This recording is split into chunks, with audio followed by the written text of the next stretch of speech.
ties today. So as you saw in the last episode, we got the back all buttoned up there. So we're ready to start on this front part. So we're going to be taking the wheel off, getting the spindle off, lower control arm, the shock, removing all the stuff, getting ready to put in that VelaWorks do-it-yourself front slam kit from their DTC series. So that's going to come with a cup that we weld into the bottom of the control arm. Once I get to that, I'll explain why you put a cup there and the importance of that. So in the next couple episodes, you guys are going to see how to airbag your front, how to install drop spindles, how to install disc brakes. Man, lots of information to come, so I hope you're excited about this. Is exactly what you have to do to lay out these trucks. Hey, in case you didn't know it, if you click the title to this video, all the links are going to be in the description. So all the parts that I talk about, I've got those linked there to make sure you get exactly what you need for your build. Also, there's going to be a discount code for VelaWorks located in the description too. So click the title of the video. On all my videos, I have different links in the description. So be sure to check those out, click those, get the parts you need, and finish your truck.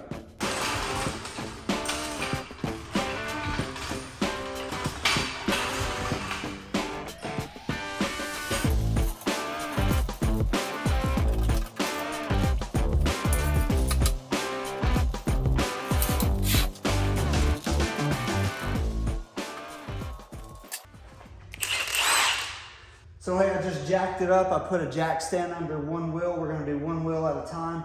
Take the tire off, look and see what we got. Take the front tie rod, the shock off, twist it around, knock the thing off, do the other thing, do-it-le, pot, spring, boom, boom, zip, zip, little zip, zip, and then we'll go ahead and have the front bagged. So better pay attention.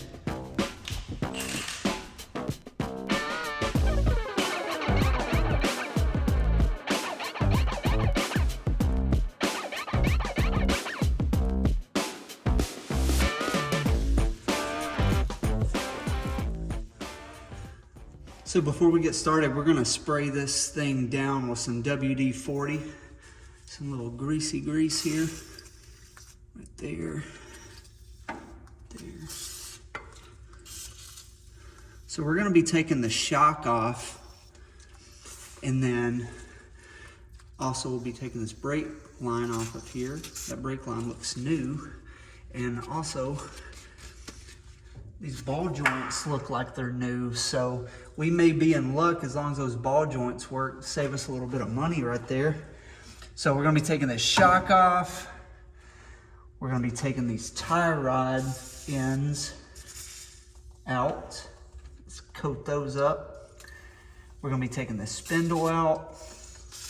Get the top and bottom of those nuts really good. This drum brake thing, all this. And then I'll show you the process of taking this lower control arm off with the spring in here, a careful way to do that. And yeah, once we get this off, then we're gonna take that lower control arm off, because that's where we're gonna weld in that VelaWorks cup into the bottom of it. So let's spray down those really good. Spray down that. That way it's sitting there. You may want to spray these a couple times as you're working on other parts, depending on how rusty this stuff is. Now I prefer to use PB Blaster usually, but Zach had some WD-40, so I'm going to use that. It works just fine too. Let that set for a minute, get the shock off of here, get the front tie rod off, and then we'll be in business.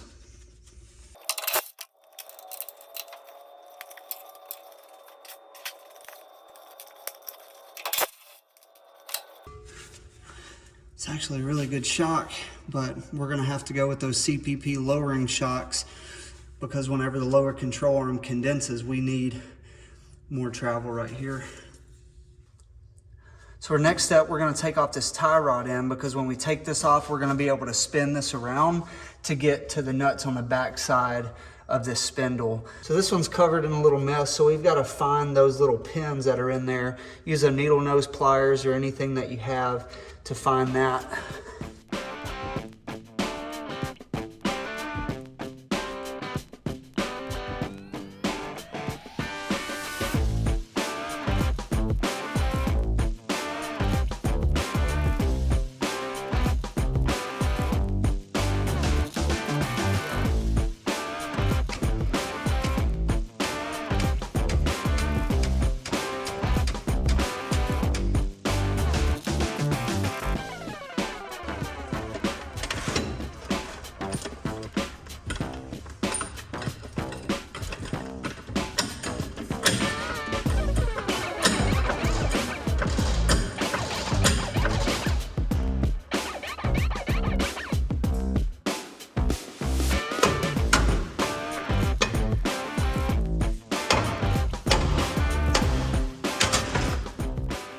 All right, as you saw right there, this tie rod was having trouble getting out. So I just put the jack right here and pushed up on this until the truck was a little off of the jack stand. So the whole weight of the truck was using to pry this. And then I just smacked down on the spindle, and then that pressure popped it right out. Working on these old trucks, a lot of the stuff just kind of gets seized together. This truck doesn't actually look that bad as far as the rust or anything like that, but things get stuck. So we're gonna start taking out the top and bottom nuts on the spindle. This is where you have to be super careful because we don't want to take this nut all the way off. There's a lot of tension on this spring. So we're just gonna get the pins out and we're gonna break both of these loose, but we're gonna leave those on there. And one of the first things we'll do is we'll unscrew this bottom just enough, put a jack under this part just a little bit, and we're gonna smack down on this to separate the lower control arm from the spindle, but not allow that spring to shoot out at us. So that's something to be aware of, is this is a lot of pressure.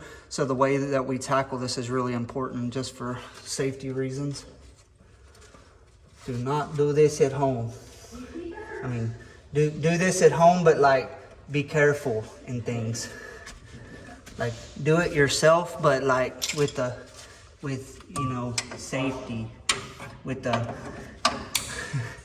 caution. Yeah, caution is your friend. Sometimes I lack caution when working with beds.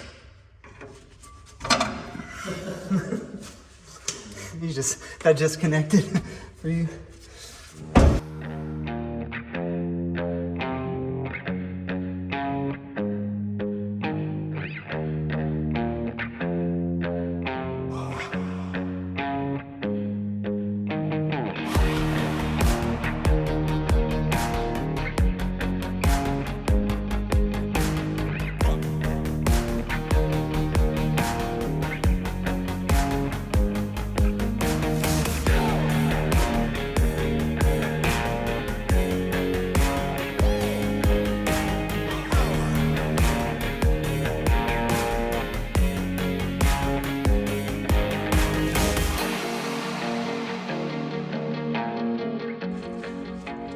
Twisting this nut about level with where that bolt is right there, and I'm going to let some of the pressure off of this jack, and then I'm going to smack this with the hammer until this nut pops down, because the weight of the truck and the spring is going to pop it down. Once that's down, we'll jack it back up, then take this nut off, and hopefully the lower control arm will lower down and that spring will kind of pop out on the bottom here slowly. They sell spring compressors to compress these together. I've never used one. I've seen some freak accidents of using those spring compressors, and then those things come flying off too. So really, anytime working with springs, anything under pressure, there's a sense of a safety issue there. So just be careful again.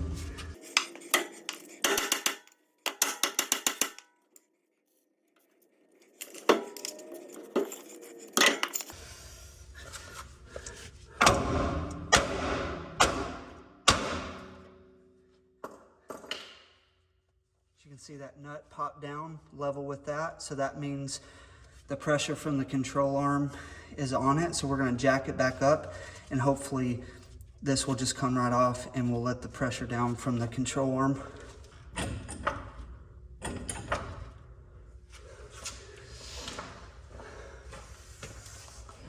So you can see that nut, it pushed it back up just enough where we can get it off here now.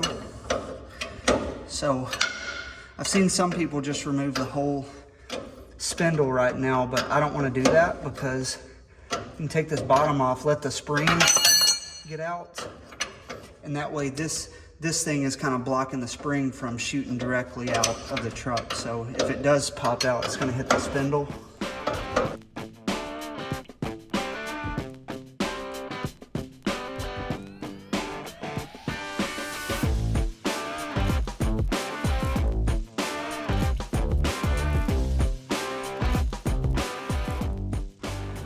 So I did a lot of stuff for safety precaution, but guess what? It worked out, right? The spring just popped right out. Didn't come flying out at us. So if you're nervous about doing the spring stuff, I totally get that. Always be careful with this, but as you saw, there wasn't that much pressure. If you do it the way that I did it with the jack and everything, you're controlling how much pressure at a time comes out. So yeah, the hardest part, getting the spring, is done. We'll go ahead and undo this brake line, and then we'll be able to take this spindle all the way off.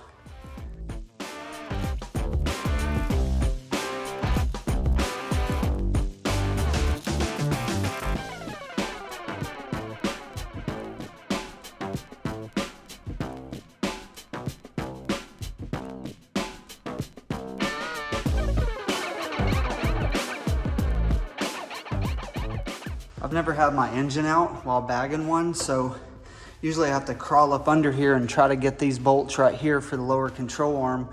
But with the engine out, I can reach all those bolts from the top, so hallelujah. Let's unbolt those. There's 4 on each side, and then we'll just smack it a couple times and that lower control arm will come out.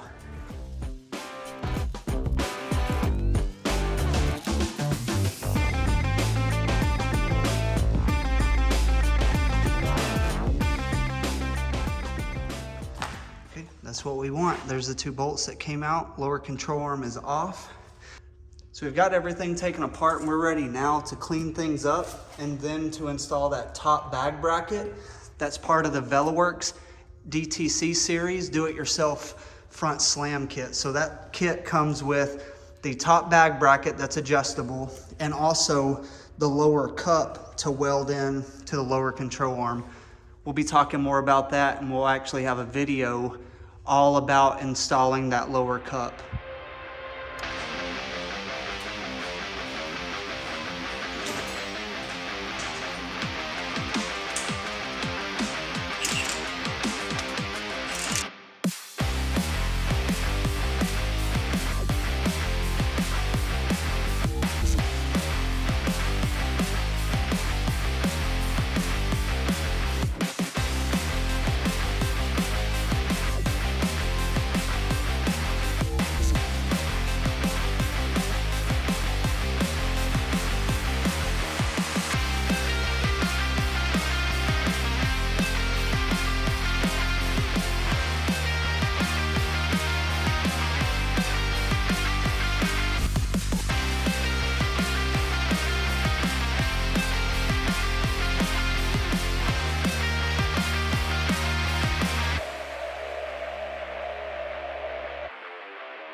So we're getting ready to bag the front of black dice, and we're gonna need the VeloWorks DTC series do-it-yourself front slam kit. Again, the link is in the description, and also I have a discount code if you'll click the title of this video and get the discount code for that. But in that front slam kit, you get a couple different things. You get the upper bag bracket. This is where we're going to mount this to the top spring pocket, and we're gonna mount the bag to that. We've got to pre-drill some holes. That's what we're getting ready to do, so I'll show you how to do that. Also, something about this top bag bracket is you see how these holes are a little bit wider. that gives you some flexibility to move the bag around to align it perfectly with your cups in the bottom of the control arm. Next, we have the lower control arm pocket, and something VeloWorks is proud about is this pocket is about 1/4 of an inch bigger than any other pocket. So why does that matter? Because as your bag decompresses, it spreads out. So you want your bag to have plenty of clearance in that lower pocket. I've seen some of these drop pockets that are super small and the bag tries to rub up against the side. That is not good. So that is another great thing about these kits. Also, this comes as 2 parts. So you can use this as your guide to cut your lower control arm and then weld this bracket on the bottom of it and then weld this all to your control arm, or whatever works best for you. If you want to leave this bottom bracket off while you weld it to your control arm so you can get up in it and make sure you got a good weld, that'll work as well. So lots of different options with this. This is a great cup. One of the things that I wanted to point out again is you see the DTC series logo that's etched in the bottom here. That works as your drain port. So no more water is going to get built up in the bottom of this thing. If you'll point that DTC series logo on the inside of your control arm, whenever it compresses and you're laid out, all the water will run through there. So you don't have to worry about this filling up with water.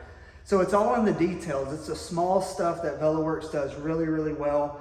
Anybody can make these pockets, but the thought that they put into the adjustability, the bigger pocket, the drain hole, that shows that they know what they're doing. So check them out. This is a great kit. We're about to install this on black dice, so you're not only going to hear about it, you're going to see us do it. So that's the exciting part. So to install this upper bag bracket, it's actually pretty simple. You're just going to need some kind of drill bit. I've got a step drill bit. Those work really good. Couple clamps here to clamp that upper bag bracket so we can mark our holes. So you can do it a couple different ways. You can clamp your upper bag bracket and then mount all the holes and then just drill them out. What I try to usually do is mount the bag bracket up there and then start drilling the holes with the bag bracket already up there, so I know I got an exact measurement where I need to drill those holes. And then I'll take it down and then continue to use that step drill bit until the hole is big enough for the bolt. So you can use a drill bit the exact same size as this hole. That works too. We just don't have any really good drill bits that large, so the step drill bit works really good. It's not too bad to cut through the upper spring bracket, but it is double layer steel, so it's gonna take something more than your just average drill bit. That's it though. We're about to clamp down that upper bag bracket and then begin to drill our holes, and then we'll mount it up. Okay, just small tip here. You can see I just used a paint can lid to just kind of push in between this mount, because if it's not there, this thing keeps trying to fall down on you. So you want that completely out of the way. Usually I use a block of wood because I've got a bunch of wood at the house, but this is the first thing that I saw that would work. That'll keep everything out of the way as we mount this bracket up and drill our holes. All right, as you look at this bag bracket, one side of it is going to have this angle in it, as you see there. That angled side is going to be toward the side that has the brake cable on it. It'll make sense though. It's going to be hard for you to put that on there the wrong way, because if you do, it's just not going to line up correctly. I just wanted to point that out just to let you know.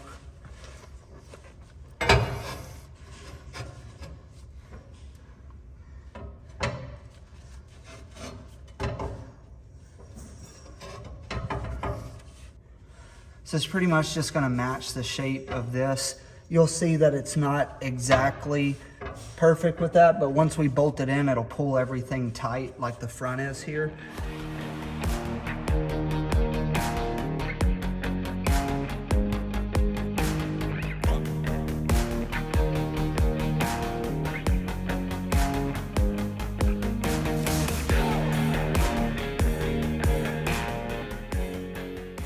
Just really drilled the tip of it in there.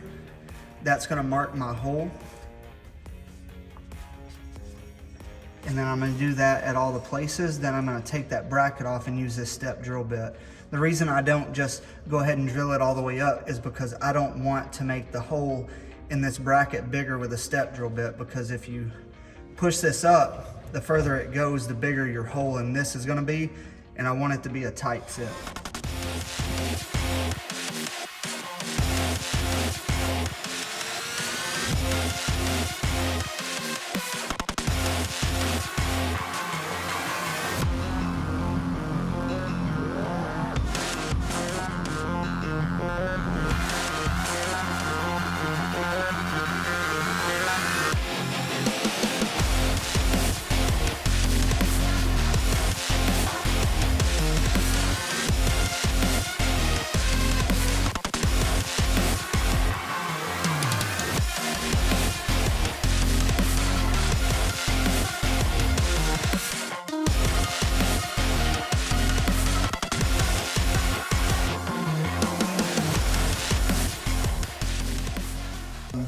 So whenever we get ready to bolt this up, I actually like to put the screws this way with the nuts.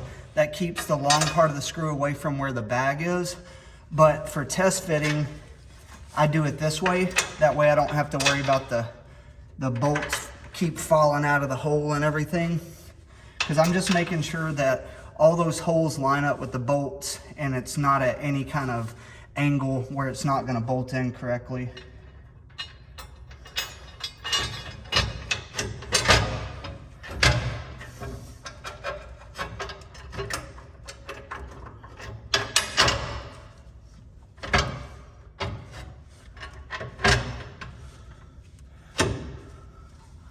Perfect. So like I said, when we tighten this bolt down, it's going to pull all of this flush with the rest of it. So that's exactly what we want. That looks really good. All the bolts go through.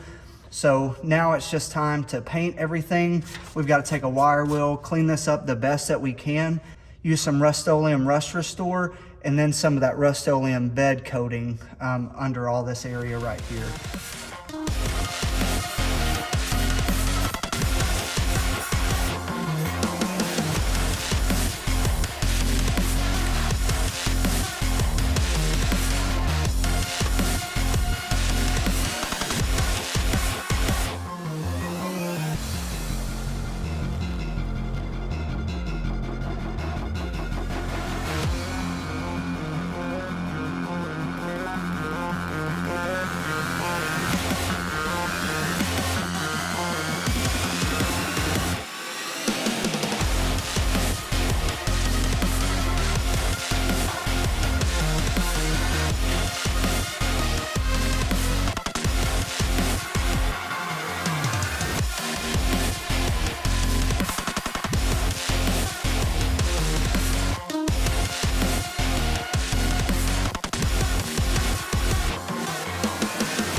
All right, so we're ready to install the upper bag bracket now. A couple things we need to do first. We need to install this 90-degree fitting into the bag with some Loctite or with some tape, whatever you want to use. Get that in there. And then we're going to take this bag bracket that we've painted and we're going to mount that up first. This is important. Going to mount that up with all the hardware that the kit comes with.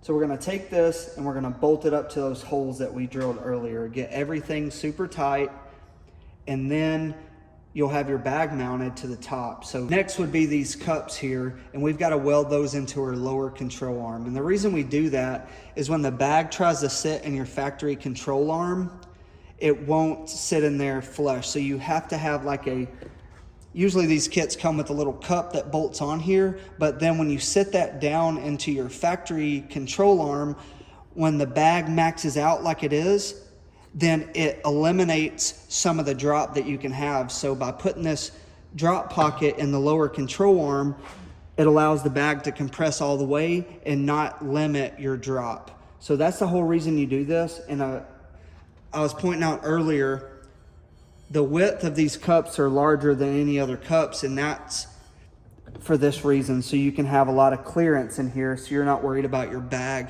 rubbing the sides. So the way the bag bolts into the bottom is through that hole right there. So this is what I was talking about earlier. So we'll use that center hole, we'll bolt it into the bottom of the control arm. And then if this bag isn't perfectly centered to the upper, we can center it however we need to and bolt everything back up. Usually I just start it out directly centered, get everything tight, put it up in there and start from there and then adjust left to right. But you can see this bag drops all the way down like that. So let's go ahead and get the fitting in, get these tight, and then mount this up to our frame.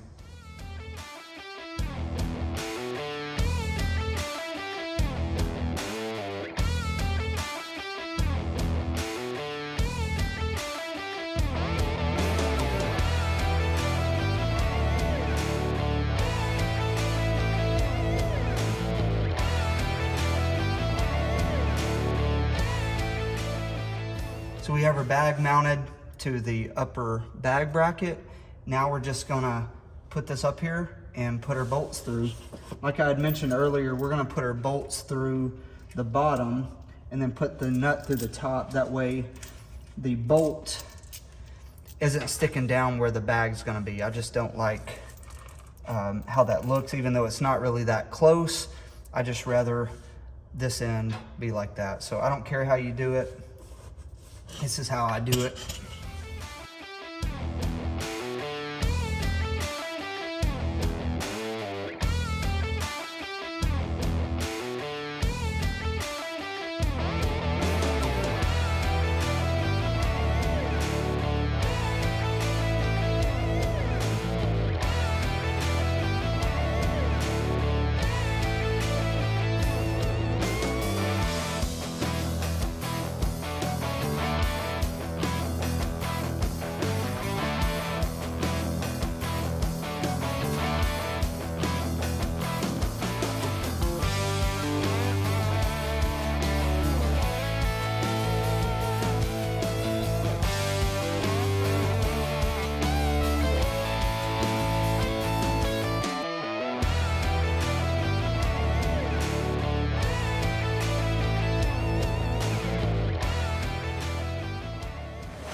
Hey guys, that's a wrap for this video, so thanks for tuning in. But we've got some exciting stuff coming that I want to let you know about. A lot of you have asked about, do you have a video to weld in those lower drop pockets into your control arms? No, but we will soon. That's actually the next step in this black dice build, is to weld in those drop pockets from VelaWorks that I have right here. Boom. We're going to weld those in. So I'm going to show you exactly step by step how to weld in those VelaWorks drop pockets, how to use some simple tools. We're going to use a 4-inch angle grinder to cut out the pockets, to weld those in, to paint them up, make them look really nice, and then install them on the front of black dice. And then we'll be able to install those CPP 2.5-inch drop spindles. Then we're going to put those disc brakes on there. We're going to have a video all about how to install disc brakes on your truck. We also have, boom, we got to put some tires on those transport wheels and get the caps installed. And we're going to have a full video on how to do that for yourself, how to paint them, install the cap clips, all the stuff that you need to know to have those cool transport wheels on your truck. So things are coming together nicely. We still got a load of parts to install on this truck, and Zach just got the custom seat for the truck. So hey, it's coming along. He's going to finish up the engine bay. We've got that engine, if you haven't seen it yet, right there. Look at that thing. Woo-wee! That thing looking good. It's a tree fitty. It's going to be sounding good. He's got a cam in there. So, hey, we got big plans for Black Dice.